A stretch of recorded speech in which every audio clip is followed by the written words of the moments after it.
the unexplainable revelation message in the world.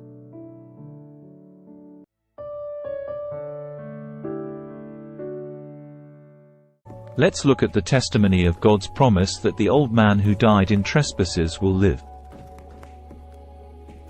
Ephesians chapter 2 verse 1-3. As for you, you were dead in your transgressions and sins, in which you used to live when you followed the ways of this world and of the ruler of the kingdom of the air, the spirit who is now at work in those who are disobedient.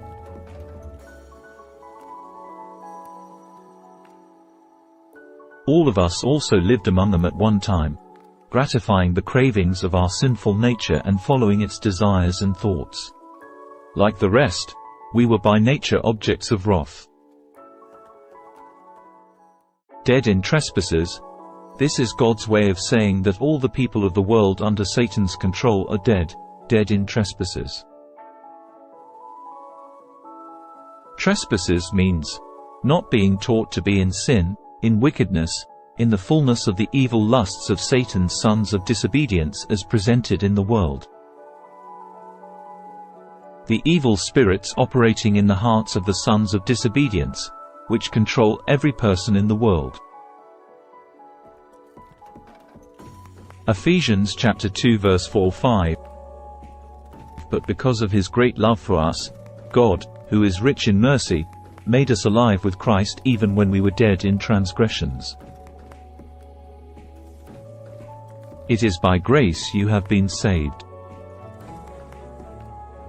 If he has made us alive from our trespasses, it is because we are his followers. It was mentioned that in order, besides Jesus, the first was Paul, the one who fed the lambs of Christ. The second was John the elder, the shepherd of Christ's sheep.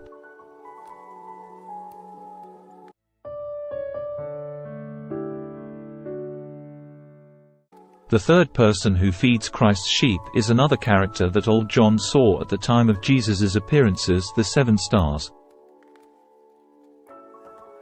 who are now the messengers of the 7 churches in the Gentile world. See Revelation chapter 1 verse 12. I turned around to see the voice that was speaking to me. And when I turned I saw 7 golden lampstands. Verse 16, in his right hand he held 7 stars, and out of his mouth came a sharp double-edged sword. His face was like the sun shining in all its brilliance.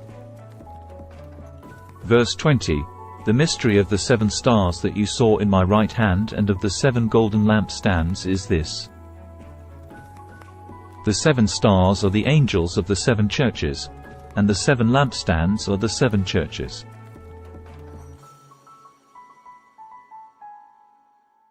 They will experience walking in the footsteps of Jesus, and so will be crucified and rejected by the world.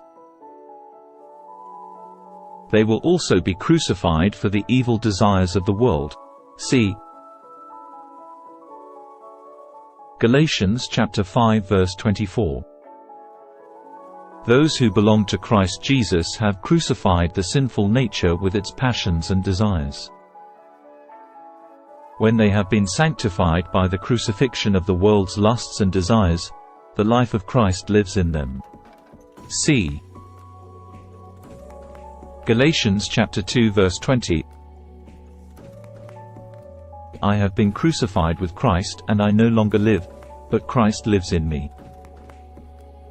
The life I live in the body, I live by faith in the Son of God, who loved me and gave himself for me.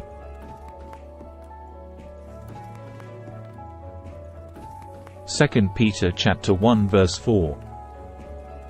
Through these he has given us his very great and precious promises, so that through them you may participate in the divine nature and escape the corruption in the world caused by evil desires. Since they are partakers of God's nature, they have God's abundant mercy in them. Because of his great love for us, the great love is to lay down one's life for one's friends. Therefore, after the 144,000 people in heaven had learned at the altar of God, they realized why they could not enter the holy city. Because they had faith and hope, but they did not know what love was. It turns out that God's great love is the love that sacrifices one's life.